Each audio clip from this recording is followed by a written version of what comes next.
নমস্কাৰ হুলু লাইভলৈ আপোনালোক সকলোকে স্বাগতম জনাইছো। আজি প্ৰধান বাতৰিসমূহ হৈছে সোয়াইন ফ্লু পৰিপ্ৰেক্ষিতত গাহৰি মাংস খাবলৈ নাপায় এজন যুৱকৰ আত্মহত্যাৰ চেষ্টা। উদ্ধাৰৰ পাছত যুৱকজনৰ ভাষ্য এনে ধৰণৰ। ব্ৰইলাৰ মাংস খাই নিৰামিষ ভোজী হোৱাতকৈ মৃত্যুৱে শ্ৰেয়। কোভিড-19 সংক্ৰমণৰ পৰা ৰক্ষা পাবলৈ অতিমাত্ৰা সতৰ্কতা অৱলম্বন কৰাৰ ফলত এগৰাকী যুৱতী হাস্পতালত ভৰ্তি।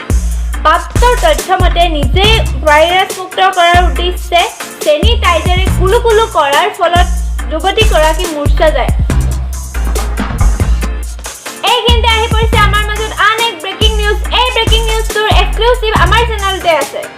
পুলিচৰ ফাইনৰ ভয়ত কমলা বচনৰ পিক গিলি চিকিৎসাধীন এজন যুৱক। ঘটনাৰ সংঘটিত হৈছে ভেপেচিপাৰাত।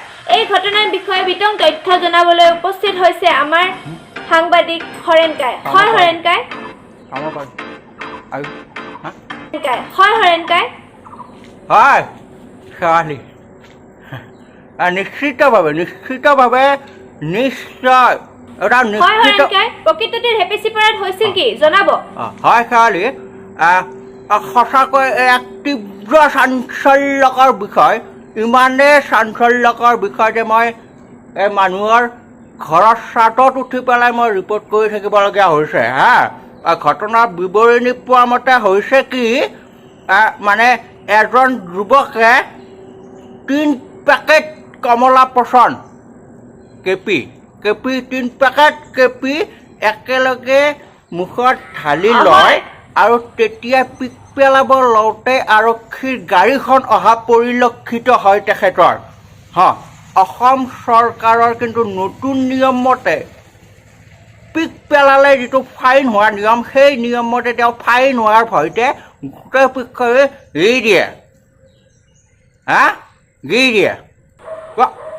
কি কৈছে? গিলি দিয়ে।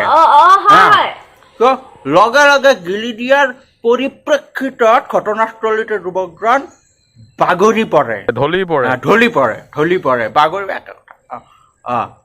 আৰক্ষীৰ লগে লগে আহি পায় আৰু আৰক্ষীয়ে স্থানীয় ৰাইজৰ সহায় লয় তেখেতক সোনকালে ততাতয়াকৈ হস্পিটেলত ভৰ্তি কৰি দিয়ে। নিশ্চিতভাৱে মৃত্যুৰ পৰা মানে হাত সৰোৱা বুলি ক'ব পাৰি। কিন্তু ঘটনাস্থলীৰ পৰা আমি গম পাইছোঁ যে যুৱকজনৰ পিকৰ কিছু অংশ উদ্ধাৰকাৰী আৰক্ষীৰ চোলাটো পৰে। অসম চৰকাৰৰ ফালৰ পৰা তেখেতক যোগান ধৰা হৈছে জনতা চাবোনৰ ঢালাই কৰা হৈছে। এই ঘটনাটোৰ কাৰণে মানে বৰ্তমান এইখিনি ৰাইজৰ মাজত মানে তীব্ৰ চাঞ্চল্যকৰ ঘটনাটো হৈছে, লগতে মানে চেপা উত্তেজনাই বিৰাজ কৰিছে মানে। হয় আমাৰ কোনো সাংবাদিক মানুহ কোনো হয় হৰেণকাই, নিশ্চিতভাৱে এয়া এক চাঞ্চল্যৰ বিষয়। আপোনালৈ ধন্যবাদ। এক ব্ৰেকিং নিউজ আমাৰ মাজত আহি পৰিছে।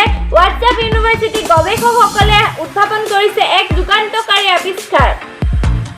প্ৰধানমন্ত্ৰী নৰেন্দ্ৰ মোদী আলোকচিত্ৰ 19 জন লোকক প্ৰেৰণ কৰিলে 19 ঘণ্টাৰ ভিতৰত পাব কোভিড-19ৰ পৰা প্ৰতিকাৰ।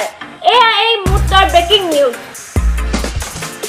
দৰ্শকসকল, এনেধৰণৰ ব্ৰেকিং নিউজ আৰু এক্সক্লুচিভ নিউজৰ বাবে চাই থাকিব আমাৰ চেনেল হুলু লাইভ। মই শেৱালি বৰ্তমান বিদায় লৈছোঁ। ধন্যবাদ।